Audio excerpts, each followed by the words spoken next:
Ito na nga, yung aking blue ternate. Ayan, meron siyang 1, 2, 3, 4, 5, 6 flowers. Masipag tumamulaklak eh. Kaya lang, araw-araw ko rin kinukunan ng flower dahil nilalagay ko sa aking inumin. Ayan. Close up. Diba? Ang ganda. So, pitas tayo. I will just need 4. Pero pag super dami, mga 7, maganda ilagay sa isang cup, or sa isang mug ng drink. Pero since konti lang sila ngayon, kukuha ako ng 4. Okay rin na kinukuha siya kasi tomorrow, malalanta na rin siya. So, hindi na rin siya magagamit. Meron siya ito, merong bunga. Pero hindi lahat namumunga. Kasi pag tinignan nyo ito, diba? Wala naman lumabas. Ito. So far, ito pa lang. Yung merong lumalabas na pod na pwedeng pangtanim later.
So, magpapakulo lang ako ng water na ibubuhos ko dun sa ternate.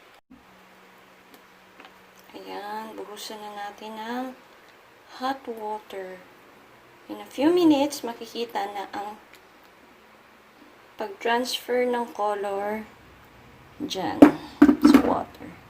So, magiging blue yung water. Ayan, ready na. After a few minutes, ayan na siya. Naging kulay blue na.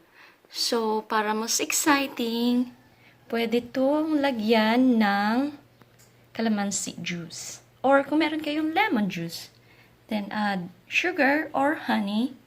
Depende sa preference nyo.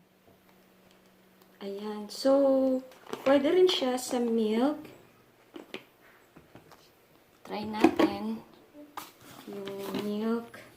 So, lalagyan ko ng gatas at syempre, asukal. Yan.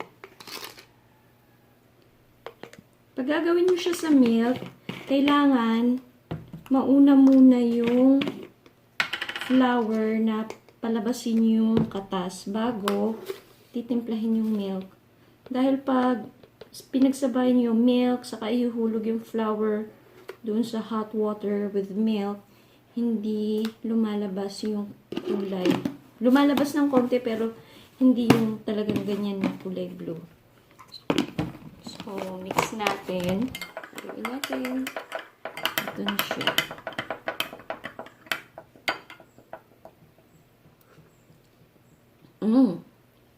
Sarap. Ayan. So, presenting our colored blue milk because of the blue ternate.